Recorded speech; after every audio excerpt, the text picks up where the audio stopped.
Hello everyone, I'm Wes, and welcome to Retro Console Repairs and Mods.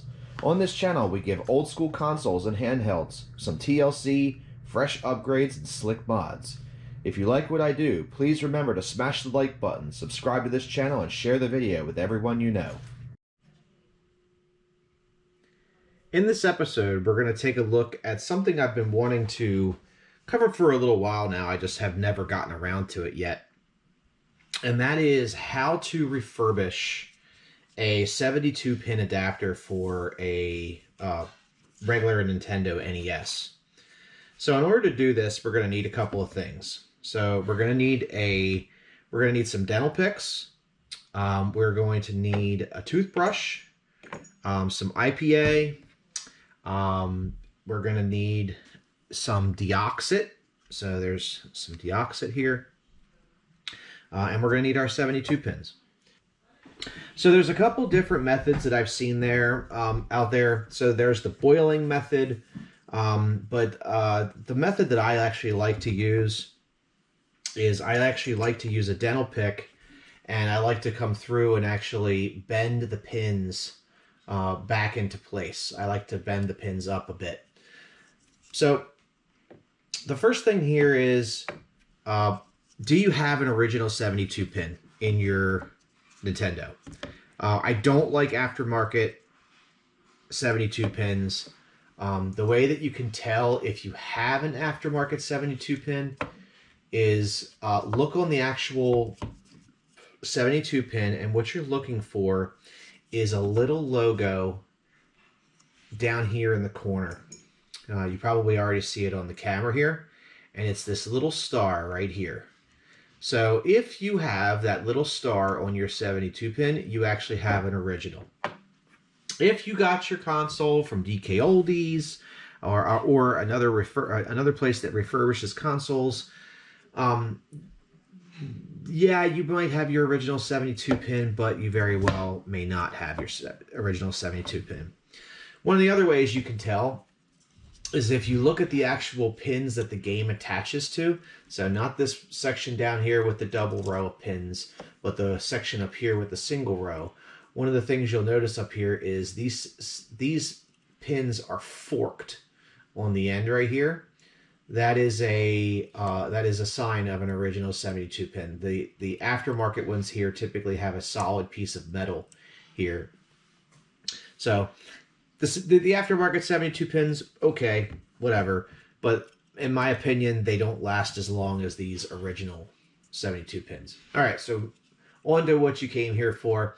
So basically what I'm going to do here is I'm going to come in with my dental pick, and all I'm going to do is I'm going to come through here and just bend these pins up a bit.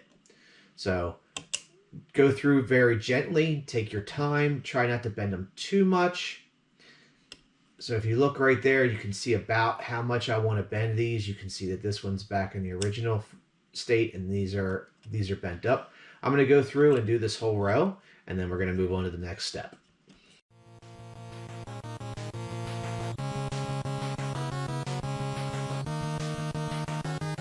So if you do wind up bending one a little too far, what you can do is just put your fingernail right on the bottom of that and just kind of push it down a real little bit, and then get it back to where the other ones are. So, honest and truthfully, you really can't overdo this, in my opinion,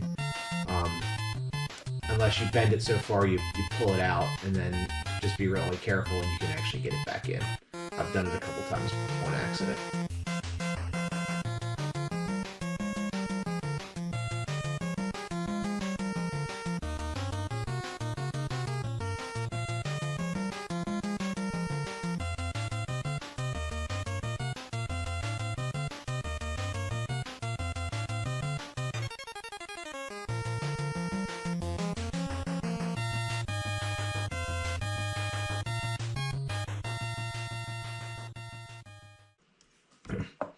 All right, now the next part here, after we get our 72 pin kind of bent the way that we want it to, we're going to come in with our 400 grit sandpaper here, and we're just going to go through here and polish up these pins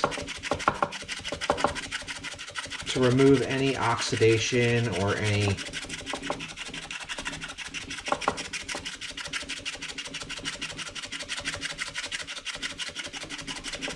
anything like that off of these pins.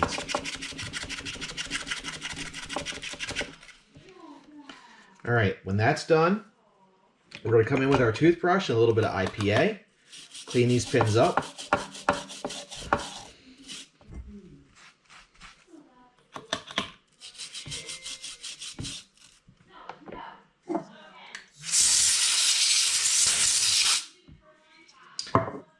And then we're actually the last thing we're gonna do here is we're gonna come in with a little bit of DeoxIT,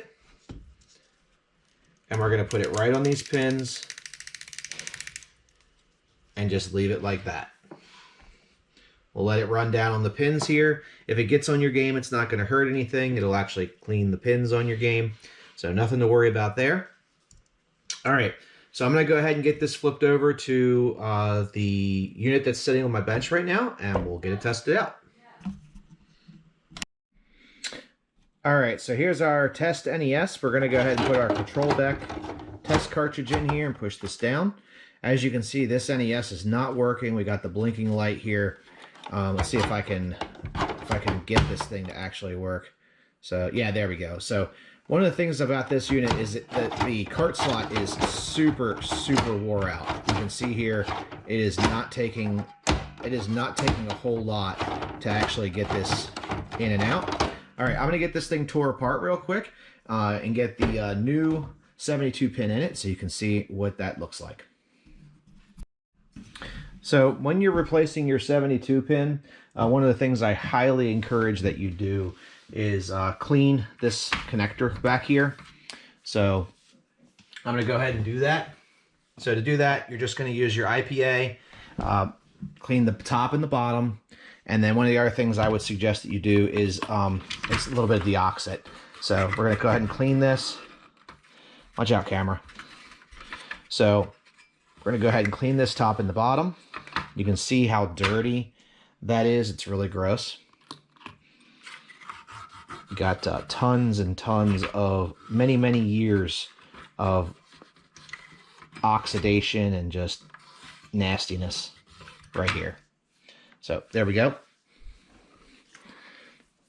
So then I'm just going to take a little bit of DeoxIT, put it right on the connector here. If you don't use this stuff, this is the best stuff when you're dealing with these old game consoles. DeoxIT is fantastic. I highly encourage that you go buy a bottle. It is a little expensive, like 30 bucks for that little tiny bottle there, but it works wonders. It is very good.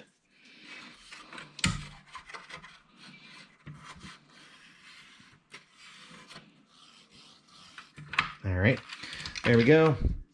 We're going to go ahead and put our 72 pin that we just got polished on here. Start doing.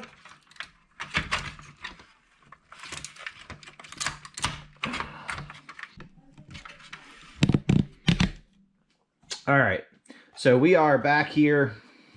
We should be good enough to test here. So I'm going to go ahead and push this in. So one of the things you're going to notice is it's much tighter in the card slot here. So I'm going to go ahead and pop that in.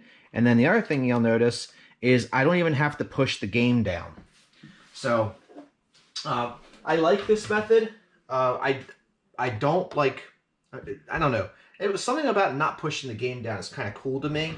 So I know if you want to make it so that you have to push your game down, what you can do is essentially just don't bend your pins as much, or over time, as you're pushing the game down over time, it will actually bend the pins back right about where they need to be in order to make it so you actually have to push the game down. So there you go, guys. This is how you actually refurbish your original 72 pin. I know there are some other methods out there like boiling them, you know, that kind of stuff. I don't know. I'm just not down for that.